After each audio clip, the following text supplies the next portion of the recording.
Hi, I'm Lucy Campbell from Family Affairs and Other Matters, and I'm sitting here with my friend Jemma Forte, who's got a book out today. Yay! It's very exciting. Yeah, it's very exciting. We've been in a book group together, and Yes. you've written several books, but this one I read and love. I think it's brilliant, and I think, well, I've asked Jemma to come and talk to me about the book, really, because I'd really like to know the story behind it and how you had that brilliant idea. Oh. So. Well, it was a bit of a light bulb moment, this one. I think the book is about decisions. It's a book about a woman who's having a midlife crisis. She's hurtling towards 40. And within the book, she finds out what life would have been like if she'd stayed with 3 different men from her past. So I think that's quite interesting, isn't it? Because, of course, we all make these decisions in life, but we would never know what our alternate universes could be. So she does get to find out. So yeah, the idea was inspired because I was having a bit of a moment myself in life trying to make some big decisions, and I just thought it's amazing how you can steer your life this way or that way, and all these decisions, you know, dictate your path in life.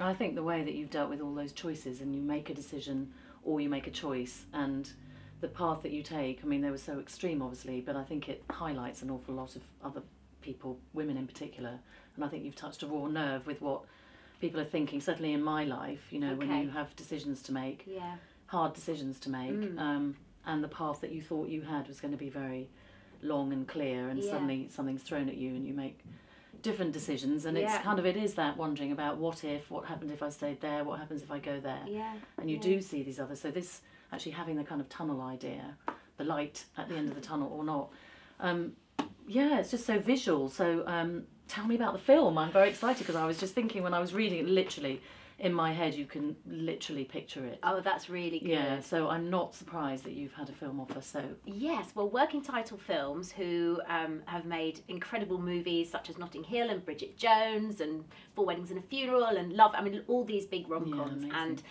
just before Christmas they optioned the film rights, which was quite a day. I was so excited. So that is unbelievable, and the next step in that process will be that they will develop a script, which they're talking about at the moment. They will assign a screenwriter to that, so it's finding the right person for the job, and we'll see. These things take a long time, but yes, it's one of the most exciting things ever to happen to me. You know, it's the dream kind of thing, so we'll see what happens with that. Will you be involved in script writing, do you think? Not in the script writing, but I am going to be consulted creatively, which is fantastic, and yeah, we'll see how it goes. And I actually think that's the right thing, because writing a novel is such a different discipline to writing a script. And there's so many different ways they could go with this as well, so it'll be quite interesting. Again, more decisions. But yeah, no, it was just really interesting to write a character as well who has got married and had the children, and her life on paper is absolutely fine, you know, there's nothing really to grumble about, and yet her husband's being very complacent and she's not happy, and she can't quite put her finger on why, and she's having that sort of, is this it, slightly depressing kind of moment. And whilst she's, I hope, quite a funny, warm character, she is a bit sad and trying to figure a few things out. And it's interesting because I think, yes, a lot of women might be able to relate, if not to that, but to the fact that you've ended up here, and that's because of, you know, taking your life in a certain direction. And there might also be one person that you think about from time to time and think, gosh, I wonder what would have happened if I'd stayed with them. And in this, it's quite obvious. Do you believe in the one, or are there lots of ones? Well, I think this is the point, isn't it? We're fed all this stuff about the one, you know, this romantic notion that there's this one person that you're destined to be with.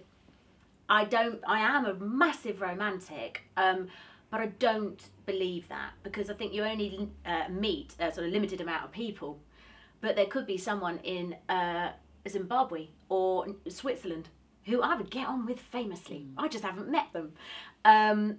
So I think, in a way, if you slightly shift your head and think, well, maybe the most romantic notion is meeting someone and having a relationship with them, and it's not perfect, and you go through ups and downs, but stick together and make it work, and that is quite a romantic thing in itself. So what about the ending? Where did you get the inspiration for the ending? Well, the ending was something I just agonised over a lot, and there were lots of different versions, and in the end I took advice from my editor, and her advice was, just go for it, just be brave, just write what you want to do.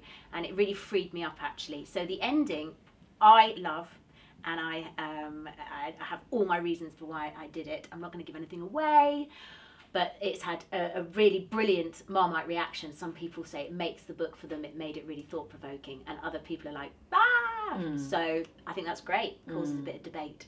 Well, I think debate's important, and I think, you know, I'd love to discuss this in a book group, because I think the ending for me was very relevant. Okay, good. And I think you can see how, you know, maybe again stages, younger girls maybe find it more difficult to deal with something like that. Older people would recognise that the ending is, you know, things aren't black and white. That things aren't black and white, exactly. Yeah. So well done. I'm very proud of you. Thank you. So brilliant. Thank you. Thank you so much for having me. Thank you.